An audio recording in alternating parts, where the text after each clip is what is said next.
Barrage గేట్లలో 70 గేట్లలో 69 గేట్లు పనిచేస్తున్నాయి. 69 గేట్లు పనిచేస్తున్నాయి. ఆ ఒక్క గేటు కూడా ఎందుకు చిన్న రిపేర్ వచ్చిందో కూడా మీ అందరికీ కూడా తెలుసు. లాస్ట్ టైం ఆ పడవను పంపించిన పరిస్థితిలో, పడవ ఢీకొట్టిన పరిస్థితిలో చిన్న రిపేర్, అది కూడా పెద్ద రిపేర్ ఏం కాదు. వాటర్ ఫ్లో తగ్గిన తర్వాత ఆ గేట్ కూడా రిపేర్ చేస్తారు. అంటే 70 గేట్లలో 69 గేట్లు పనిచేస్తూ ఉంటే ప్రకాశం బ్యారేజ్ గేట్లు పనిచేయట్లేదని ఒకటి రాస్తాడు. ఏమనుకుంటారండి? ఆ బుడమేరు మళ్ళీ బుడమేరు వరదలు వచ్చేసి మళ్ళీ విజయవాడలోకి వాటర్ వచ్చేసిందని ఒకటి రాస్తారు. నేను ఎందుకు మాట్లాడుతున్నానంటే ఇప్పటికే ఇలాంటి వాటి మీద ఇలాంటి ప్రచారాల మీద అడ్డుకట్ట వేయాలి.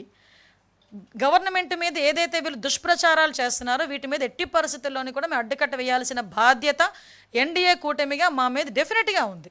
ఎందుకంటే వీళ్ళకి నిజంగా చెప్పాలంటే నేను చాలాసార్లు అంటాను, యాంటీ సోషల్ ఎలిమెంట్ అనాలో యాంటీ కాన్స్టిట్యూషనల్ ఎలిమెంట్ అనాలో తెలియదు జగన్మోహన్ రెడ్డిని.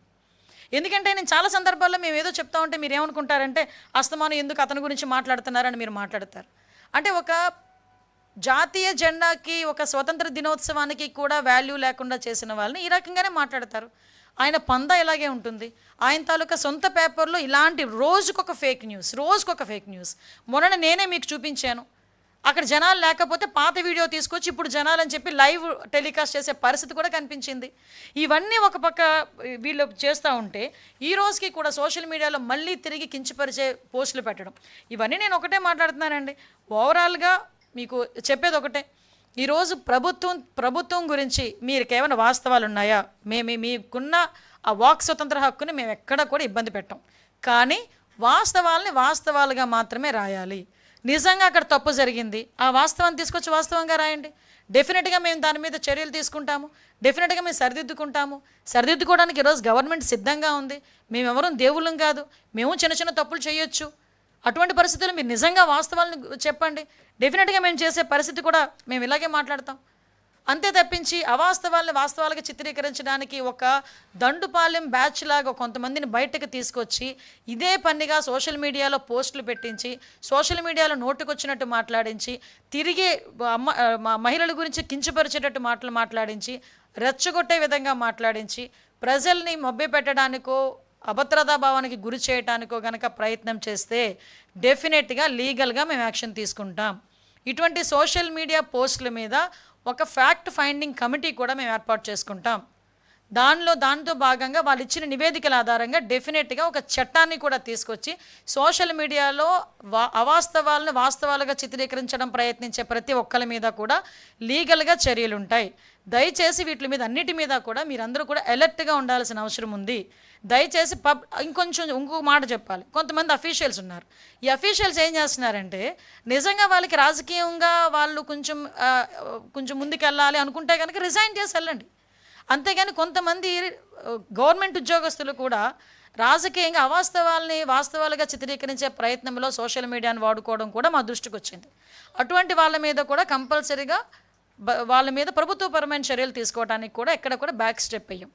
ఈరోజు మహిళల భద్రత అన్నది మేము ఎంత టాప్ ప్రయారిటీ మేము తీసుకునే పరిస్థితి కూడా కనిపిస్తూ ఉంది.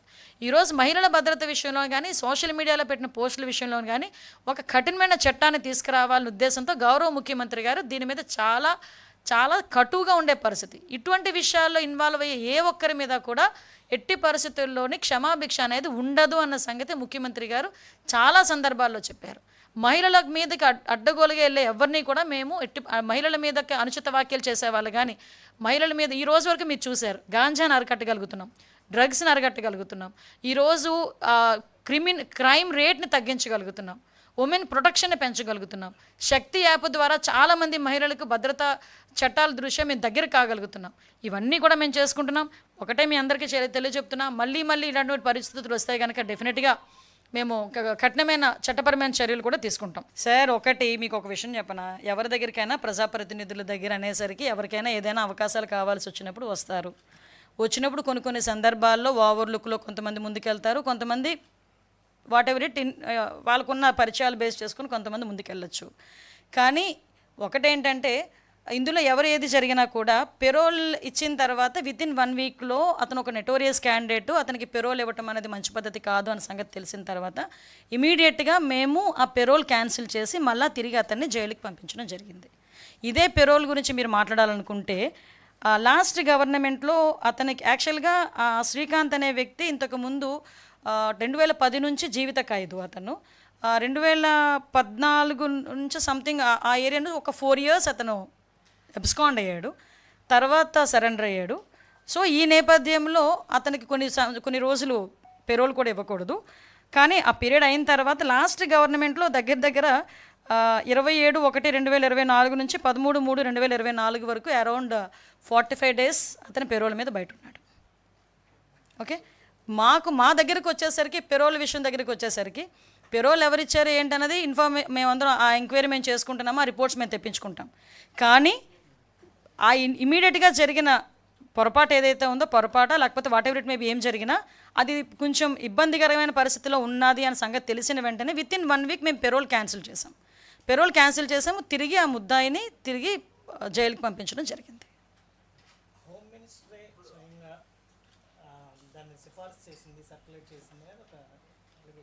ఎవరున్నారు? నేనేమంటానంటే ఇప్పుడు దయచేసి అందరూ కూడా నాకు సోదరులు లాంటి వాళ్ళే. పెరోల్ ఎలా వచ్చింది ఏమొచ్చిందన్న పోస్ట్ మార్టం కన్నా ఆ వెనకాతలు జరుగుతున్న సిచ్యువేషన్ గురించి పోస్ట్ మార్టం చేసుంటే మీకు బాగుండేది, నాకు బాగుండేది. ఇప్పుడు ఫర్ ఎగ్జాంపుల్ అంతవరకు సిచ్యువేషన్స్ నిన్న మొన్న కొన్ని సోషల్ మీడియాస్లో హల్చల్ చేసినాయి. హూ ఈజ్ దట్ ఫెలో, ఆవిడ ఏంటి బ్యాక్గ్రౌండ్ ఏంటి, ఆవిడ ఏం చేస్తా అంది. సో నేనేమంటానంటే పెరోల్ అన్నది నేను డెఫినెట్గా చెప్తున్నానండి, పెరోల్ విషయంలో ఎలా వచ్చింది ఏంటన్నది నేనైతే డెఫినెట్గా మేమైతే మా ఎంక్వైరీ రిపోర్ట్ మాకు వస్తుంది, దాని మీద అయితే మేము ఎంక్వైరీ చేస్తున్నాం, అది పక్కన పెట్టండి. కానీ ఇమీడియట్గా మేము స్పందించి మాత్రం పెరోల్ క్యాన్సిల్ చేసి మళ్ళీ తిరిగి మేము లోపల తీసుకొచ్చి పెట్టాం. కానీ ఒకటి చెప్పండి,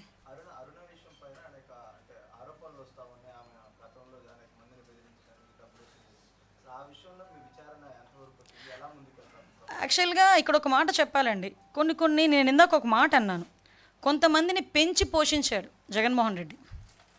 ఎలాంటి వాళ్ళని పెంచి పోషించాడంటే ఒక గూండాల్ని రౌడీల్ని, ఒక అసాంఘిక శక్తుల్ని, ఇలాంటి పర్సన్స్ని పెంచి పోషించాడు. ఆ పెంచి పోషించడానికి కారణంగా ఈరోజు వాళ్ళు ఏమనుకుంటున్నారంటే ఇదే అప్పుడున్న పందానే ఇప్పుడు కూడా కొనసాగుతుంది అని వాళ్ళు ఆలోచించుకుంటున్నారు. కానీ రౌడీ గ్యాంగులకు కూడా చెప్తున్నా, అసాంఘిక శక్తులకి, రౌడీలకి, గ్యాంగులకి, రౌడీ షీటర్స్కి, వీళ్ళందరికీ కూడా ఒకటే చెప్తున్నా, ఇంతకుముందు గవర్నమెంట్ కాదు, మీరు ఎలా పడితే అలా డ్యాన్స్ చేస్తాము, ఎలా పడితే అలా ఉంటాము, ఇంతకు ముందులాగే మేము ఇంకా బ్లాక్మెయిల్స్ చేస్తాము, ఇంతకు ముందులాగే బెదిరిస్తాము ఆఫీసర్స్ని, ఇంతకు ముందులాగే బ్లాక్మెయిల్ చేస్తాము, మేము కట్టడిలో తెచ్చుకుంటామని చెప్పుకోవడానికి ఇంతకు ముందు గవర్నమెంట్ జగన్మోహన్ రెడ్డి గవర్నమెంట్ అనకూడదు, కానీ ఒక అవినీతి గవర్నమెంట్. అందులో మీరు పెంచి పోషించి బయటకు రావచ్చు. కానీ ఇది ఎన్డీఏ కూటమి, ఇక్కడ ఉన్నది చంద్రబాబు నాయుడు గారు ముఖ్యమంత్రిగా. ఇక్కడ ఇలాంటి ఆటలు ఎట్టి పరిస్థితుల్లోనే సాగవు. మేము క్లియర్గా చెప్తున్నాం, ఇలాంటి అసాంఘిక శక్తుల్ని ఎలాగ అణచగొట్టాలో చంద్రబాబు నాయుడు గారికి వెన్నతో పెట్టిన విద్య. ఒకనొక టైంలో ఫ్యాక్షనిస్టులని, నక్సలిజాన్ని ఎలాగ అదుపు చేశారో మీ అందరికీ కూడా తెలుసు. ఈలో పెద్ద ఇష్యూ కాదు. కానీ వీళ్ళు ఏమనుకుంటున్నారంటే తుల్లి పడుతున్నారు, మమ్మల్ని ఏం చేస్తారులే అని మాకు తిరిగి టాస్క్లు ఇచ్చే పరిస్థితుల్లో వాళ్ళు ఉన్నారు. సో అటువంటి వాళ్ళని ఎట్టి పరిస్థితులను టాలరేట్ చేసే ప్రసక్తి లేదు. ఇటువంటి అసాంఘిక శక్తులు ఎక్కడెక్కడ ఉన్నాయో కూడా మేము కూడా ఎంక్వైరీ చేసుకుంటున్నాం. ఇటువంటి వాళ్ళు ఎక్కడెక్కడ ఉన్నారో కూడా మేము కూడా ఎంక్వైరీ చేసుకుంటున్నాం. ఎంక్వైరీ నేపథ్యంలో అటువంటి వాళ్ళందరి మీద కూడా ఉక్కుపాదం మోపుతాం. ఒకటి, మాకు పీస్ఫుల్గా ఆంధ్రప్రదేశ్ ఉండాలి, ఆంధ్రప్రదేశ్ ప్రజలు ప్రశాంతంగా ఉండాలి, అది మా ఎజెండా. భరోసాగా ఇవ్వాలి. హిట్ టీవీ యాప్, ఇందులో short news, live news, entertainment shows, movies, digital magazines తో పాటు మీ జిల్లా వార్తలను కూడా ఫ్రీగా చూడొచ్చు. ఇంకెందుకు ఆలస్యం, వెంటనే హిట్ టీవీ యాప్ ని డౌన్లోడ్ చేసుకుని ఫ్రీగా ఎంటర్టైన్మెంట్ పొందండి. Hit TV app. Hit TV app. Please download hit TV app. Hit TV app ని ఫ్రీగా డౌన్లోడ్ చేసుకుని ఎంజాయ్ చేయండి. మీకు నచ్చిన ఎంటర్టైన్మెంట్ కోసం హిట్ టీవీ యాప్ ని ఫ్రీగా డౌన్లోడ్ చేసుకుని ఎంజాయ్ చేయండి. హిట్ టీవీ యాప్ ని డౌన్లోడ్ చేసుకుని ఆస్వాదించండి, ఆశీర్వదించండి. ఇంతమంది సెలబ్రిటీలు హిట్ టీవీ యాప్ ని డౌన్లోడ్ చేసుకోండి అని చెప్తున్నారంటే ఎంత మంచి యాప్ ఆలోచించండి. అమెరికాలో చదవాలనుకునే వాళ్ళకి విశ్వసనీయమైన పేరు మన శౌర్య కన్సల్టెన్సీ.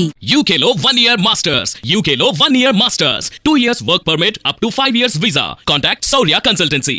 Contact 89851 89851.